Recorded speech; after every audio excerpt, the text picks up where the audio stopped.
صباح الفل عليكم حبايبي. ايه رأيكم النهارده؟ هنعمل مع بعض عظمة. هنحول الدهنة لسمنة بلدي طعمها جميل خالص وتحفة بطريقة سهلة خالص، ونحولها لسمنة بلدي تبقى موجودة عندنا فترات طويلة، نعمل منها كل الأكلات علشان الدهنة مفيدة أصلا كمان لكل حاجة بصراحة. فايه رأيكم تيجوا مع بعض نشوف احنا هنحول الدهنة لسمنة بلدي بتركات بسيطة تنقل الطعم لمكان تاني. تعالوا مع بعض نشوف ايه هنحول الدهنة ازاي. تعالوا بقى اقول لكم احنا هنحول الدهنة ديت ازاي لسمنة بلدي طعمها جميل خطيرة فظيعة. احنا جبت الدهنة فصصتها اهيت، ماشي معايا حوالي 2 كيلو دهنة، وهنحط عليها جزاز الزيت من بتاع التومين عادي خالص، مش شرط يعني اي حاجه اهوت.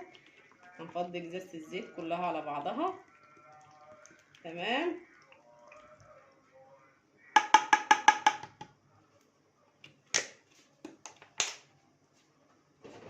وكمان معايا نص كيلو لبن حليب هنفضيه عليها، ده اللي هيحول الطعم يوديه حته تانية.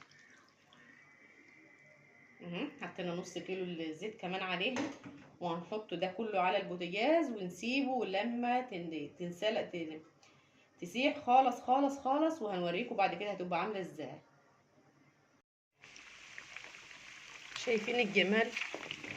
دي اهي الدهنه وهي بتسيح وخلاص جربت تستوي، هي جميله وريحتها جميله تحفه اللهم بارك ما شاء الله، جميله حاجه عظمه جميله خالص. شويه صغيرين وهنرفعها من على البوتاجاز. دي كده الدهنه بتاعتنا بعد ما ساحت اهي، لونها جميله تحفه خالص اهي جميله خالص. ديت بقى ايه مع الحروجه اللي تحت ديت من اللبن، بس اللبن بصراحه بيديها طعم خطير وبخلي طعمها حلو خالص. احنا دلوقتي هنعبيها ببرطمانات، ماشي.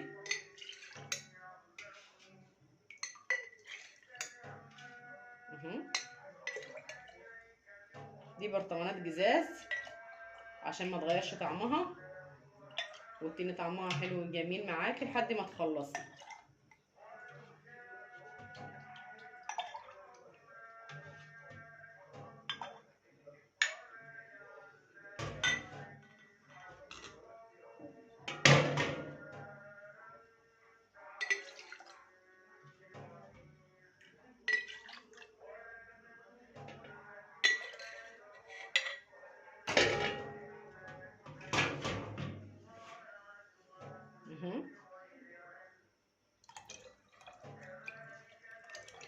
تحفه يا جماعه بجد، تحفه.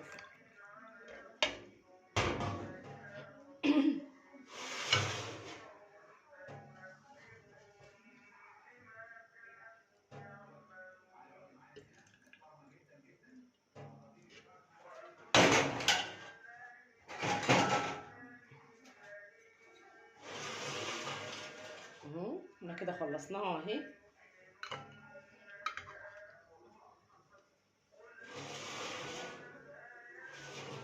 وده بقى قطع الدهنه اللي طلعت منها في الاخر بعد ما ساحت كلها.